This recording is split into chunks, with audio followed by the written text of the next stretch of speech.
Hi my families, இன்னைக்கு ஞாயிற்றுக்கிழமை மத்தியான சாப்பாடு எல்லாமே ரெடி ஆயிடுச்சு. காலையில் சாப்பாடு முடிஞ்சிருச்சு. ஆப்பமும் கடலைக்கறியும் வச்சு சாப்பிட்டாச்சு. சரியா? அப்புறம் மத்தியானத்துக்கு ரொம்ப சிம்பிள் தான். ரசம் எதுவுமே வைக்கல. ஏன் தெரியுமா? 2 நாளாக ரசம் வச்சு யாருமே சாப்பிடல.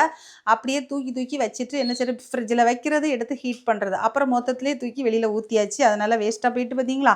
அதனால் இன்றைக்கி வந்து சிக்கன் மட்டும் தானே, ஹஸ்பண்டுக்கும் டியூட்டி உண்டு. அதனால் சிம்பிளாக என்ன செஞ்சாச்சு, சிக்கன் வந்து உருளைக்கிழங்கு போட்டு சும்மா கிரேவியாகவே வச்சுருக்கேன். சரியா? போதும், தாராளம் போதும் பிள்ளைங்களுக்கு. அப்புறம் வந்து பார்த்திங்கன்னா, நம்ம ப்ரூனோ கண்மணிக்கு சூப்பராக என்ன செஞ்சாச்சு, காலையிலே கறியெல்லாம் போட்டு செம்மையாக ரெடி பண்ணியாச்சு.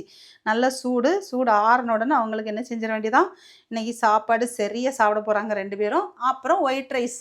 இவ்வளோ தாங்க எங்கள் வீட்டு மத்தியானம் சாப்பாடு.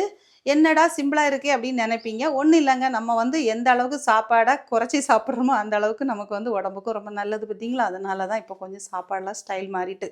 உங்கள் வீட்டில் என்ன சாப்பாடுன்னு மறக்காமல் கமெண்ட் பண்ணுங்கள்.